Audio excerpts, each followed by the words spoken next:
മാങ്ങാട്ടുകര കാഞ്ഞാണി ശ്രീ രുദ്രമാല അന്നപൂർണേശ്വരി വിഷ്ണുമായ ക്ഷേത്രത്തിലെ പ്രതിഷ്ഠാദിന തോറ്റമ്പാട്ട മഹോത്സവത്തോടനുബന്ധിച്ച് കലാസന്ധ്യ സംഘടിപ്പിച്ചു. സൗഹൃദ കൂട്ടായ്മയുടെ ആഭിമുഖ്യത്തിൽ നടത്തിയ കലാസന്ധ്യ ആവണങ്ങാട്ടിൽ കളരി അഡ്വക്കേറ്റ് യു രഘുരാമൻ പണിക്കർ ഉദ്ഘാടനം ചെയ്തു. സുരേഷ് മാപ്രാണം അധ്യക്ഷത വഹിച്ചു. കവിയും സാംസ്കാരിക പ്രവർത്തകനുമായ കെ ദിനേശ് രാജ, കവയിത്രി നോമി കൃഷ്ണ എന്നിവർ വിശിഷ്ടാതിഥികളായി പങ്കെടുത്തു. ചടങ്ങിൽ പ്രഥമ ഇണ്ണിയാലൻ സ്മാരക പുരസ്കാരം കാർത്തികേയൻ കിഴുത്താണിക്ക് രഘുരാമ പണിക്കർ സമ്മാനിച്ചു. വിപിൻ മാങ്ങാട്ടുകര, മനോജ് കുന്നത്തങ്ങാടി, ഷജി മാങ്ങാട്ടുകര, സുഭാഷ് മാപ്രാണം, ഡെന്നി മാങ്ങാട്ടുകര എന്നിവർ സംസാരിച്ചു. തുടർന്ന് വിവിധ കലാപരിപാടികൾ അരങ്ങേറി. നമ്മളുടെ ജീവിതത്തിൽ പതിഞ്ഞു കിടക്കുന്ന അല്ലെങ്കിൽ നമ്മൾ അതുമായി ചേർന്ന് ജീവിച്ചു വരുന്ന വ്യക്തിത്വങ്ങൾ കൂടിയാണ് നമ്മളൊക്കെ. ഒരു കുടുംബക്ഷേത്രം എന്ന് പറയുമ്പോൾ മറ്റുള്ള ഒരുപാട് മഹാക്ഷേത്രങ്ങളൊക്കെ നമ്മുടെ നാട്ടിലുണ്ട്.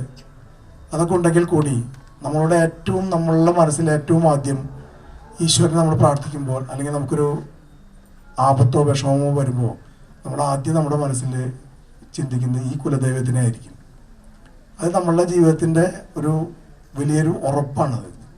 നമ്മളുടെ മനസ്സിൻ്റെ ഒരു വലിയൊരു താങ്ങും തണലും കൂടിയാണ്. പലപ്പോഴും നമ്മളറിയാതെ വിളിച്ചു പോകുന്നത് അങ്ങനെയാണ്.